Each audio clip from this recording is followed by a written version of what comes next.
हजुरहरू सबैलाई लाग्न सक्छ होला ओमान भनेको कस्तो देश हो, ओमान भनेको मरुभूमि देश हो कि या हरियाली देश हो भन्ने सबैले खोजली लाग्छ।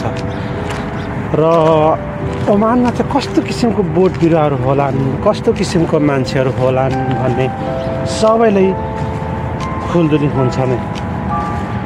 यहाँ यो ओमान देशमा चाहिँ बोट बिरुवा हुँदैन चाहिँ भन्न सकिँदैन, बोट बिरुवा हुन्छ। तर ओमानमा चाहिँ कस्तो किसिमको बोट बिरुवा हुन्छ भने हेर्नुहोस् त, पानी नचाहिने किसिमको बोट बिरुवाहरू हुन्छ। यहाँ हेर्नुहोस्, तपाईँहरूले हेर्दै हुनुहुन्छ होला, यहाँ हेर्नुहोस्, यहाँ चाहिँ त्यति पानी चाहिँदैन यो बोट बिरुवाहरूमा। हेर्नुहोस् झप्राङ झप्रुङहरू हुन्छ नि त। यो बोट बिरुवा हामीले छुनु सकिँदैन, यहाँ काँडा भएकोहरू हुन्छ। र यो बोट बिरुवा चाहिँ प्रायः जसो यो ऊँटले खान्छ क्या, ऊँटले चाहिँ मजाले खान्छ। त्यस्तो किसिमको देश हो यो। यहाँ हेर्नुहोस् त गाइस, तपाईँले सबै देख्न सक्नुहुन्छ, मरुभूमि नै हो। तर मरुभूमि भन्दा बालुवाले घेरेको ठाउँ चाहिँ छैन। यहाँ बालुवाले पुरिएको ठाउँहरू छन्, धेरै नै टाढा जानुपर्छ यो घामको एन्टिलाइट गएको। हेर्नुहोस्। र अर्को कुरा के भने यहाँका मान्छेहरू कस्ता हुन्छन् त भन्दाखेरि, यहाँको मान्छेहरू भनौँ अहिले हामी नेपाली समाज आजभन्दा 30-35 वर्ष पहिलेको म सम्झना गर्न चाहन्छु। हामी नेपालीहरू 30-35 वर्ष पहिले कस्ता किसिमको थियौँ भन्दाखेरि, आफूदेखि माथिकोहरूलाई सम्मान गर्ने, अपरिचित व्यक्तिहरूसँग पनि राम्ररी बोल्ने, सम्मान गर्ने, इज्जत दिने, त्यस्तो किसिमको हाम्रो समाज थियो। त्यस्तै यहाँ पनि अहिलेसम्म चाहिँ त्यस्तै समाज छ।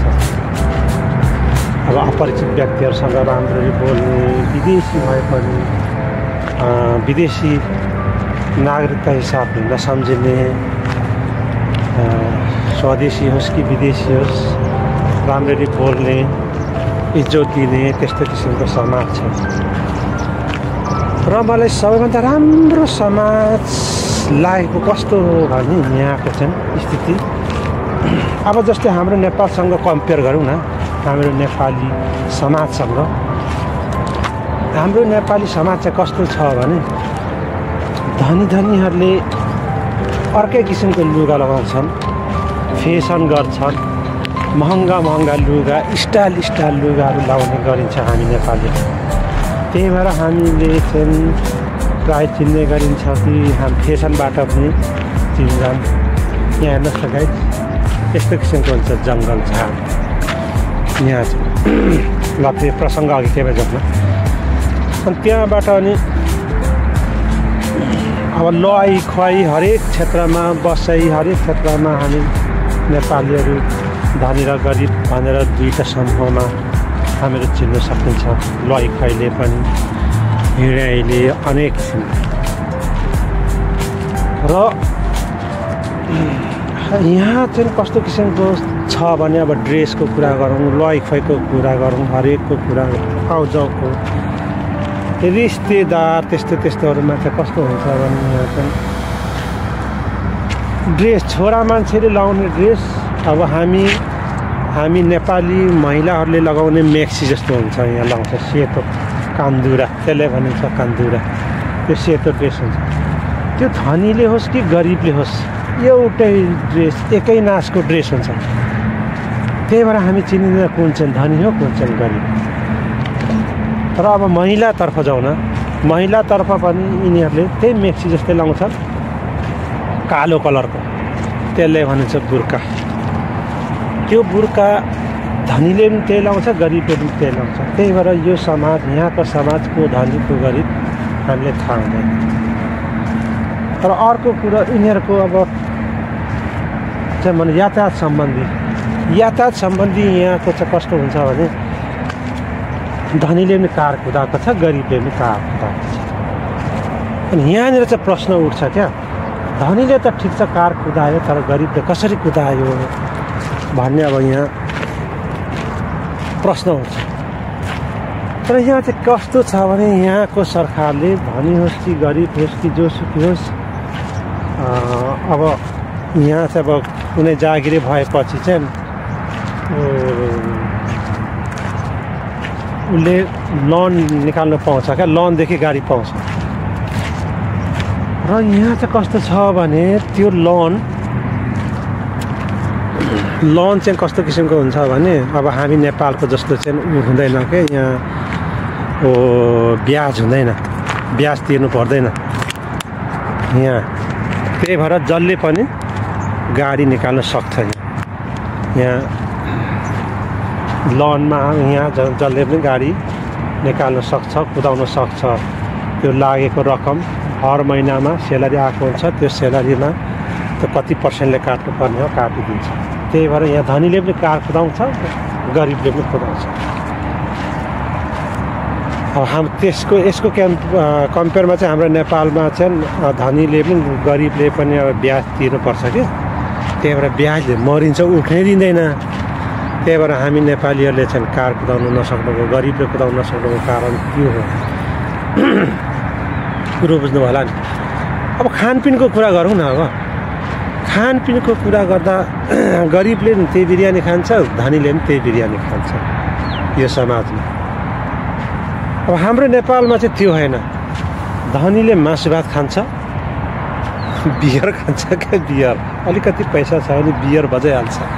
जाँडक्स यताउति कोसेली जाँदा पनि दर जाँडक्सी बोक्यो, बियर बोक्यो। तर यहाँ त्यस्तो छैन। गरिबले पनि त्यही पेप्सी बोक्यो, धनीले पनि त्यही पेप्सी बोक्यो। त्यो नियमअनुसार त्यस्तै।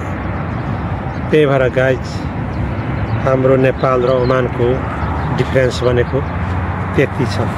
र अझै पनि छ। अब नियम कानुनको सम्बन्धीमा जाउँ न। भनौँ फर इक्जाम्पल अब हाम्रो नेपालको बाटोमा ट्राफिकहरू बसिरहेको हुन्छ।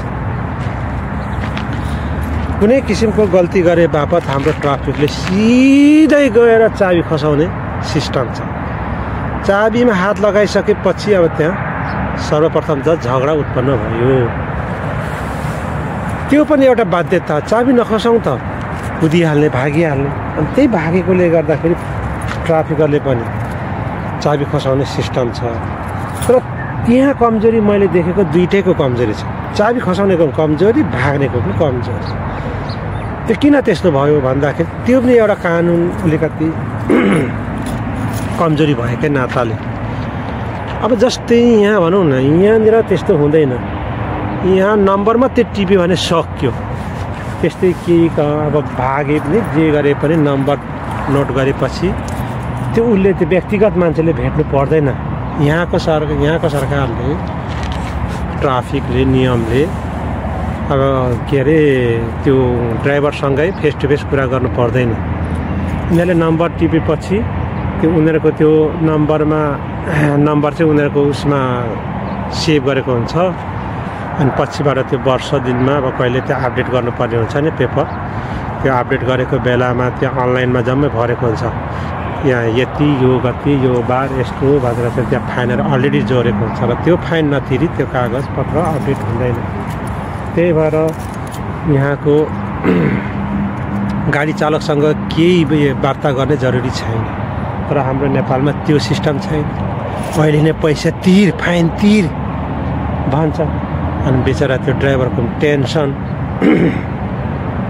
अहिले पैसा नहुनु सक्ला, तिर्नु नसक्ला, क्यास पैसा तिर्नु भनेपछि सबैले पसिना छुट्छ। र त्यो कागजपत्र, त्यो अनलाइन सिस्टम भनौँ त्यहाँ रेकर्ड चाहिँ त्यहाँ जम्मा भएको छ भने पछिबाट त्यो पेपर अपडेट गर्नको लागि त त्यो तिर्नै पर्छ। र पछि तिरेको र अहिले तिरेकोमा धेरै फरक छ। अहिले तिर्दाखेरि झनक्क रिस उठ्छ, पछि तिर्नु पऱ्यो भने बाध्यता हुन्छ, चुप लागेर तिर्नु पर्यो। र त्यसरी त्यति फरक छ। र हाम्रो नेपालमा त्यो किसिमको सिस्टम राख्यो भने झै झगडा, ट्राफिक र पब्लिकको चालकहरूको झै झगडा अन्त्य हुन्छ। र अर्को कुरा अझै पनि छ कुराहरू। अब हाम्रो देशमा चाहिँ कुनै अब नो पार्किङ ठाउँमा गाडी पार्क गर्यो भने लक गर्ने सिस्टम छ।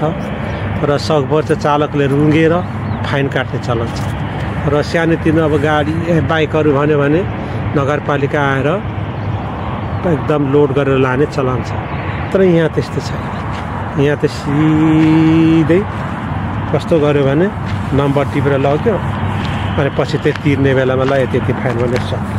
त्यही भएर गाइज यहाँको सिस्टमहरू हाम्रो सरकारले पनि अपडेट गरिदियो भने फलो गरिदियो भने एकदम राम्रो हुनेछ भन्दै आजलाई यतिमै। धन्यवाद। Thank you very much.